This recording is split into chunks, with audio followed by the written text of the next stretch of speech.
Chapter 1. The Beginning. My name is Martin Ali, and this is my story.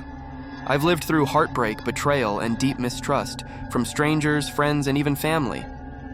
But where do I begin? I suppose it starts when I was a child. Back then, life felt like a completely different world. I lived with my biological mother in Bradford in a tall 3-story house. The attic had been converted into 2 bedrooms, and we also had a cellar. That cellar became a place of fear for me and my little brother. When we misbehaved, our mother would lock us down there.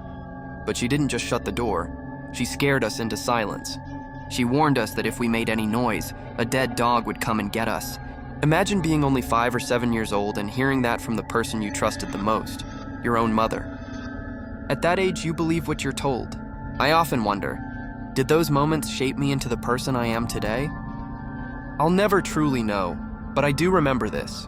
Every night, something dark visited me. A shape-shifting demon, I'd call it now. I would fall asleep and wake with the sense that I was being watched. When I opened my eyes, it would be there. I won't describe everything it did.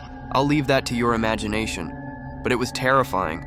It haunted me for what felt like forever. One night, I'd had enough. I grabbed a wooden walking stick and decided to fight back. I don't know if it was bravery or desperation, but I stood up to it.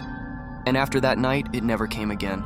Another moment that stays with me happened when I was around 13.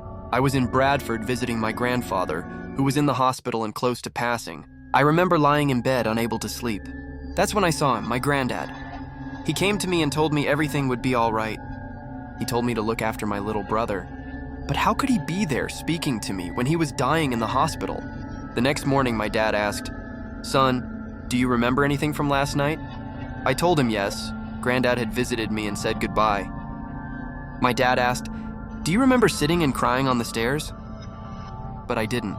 An hour later, the phone rang. My aunt answered. The hospital told her Granddad had passed away during the night, but hadn't called earlier because of the time. We held the burial soon after, as was our family's custom.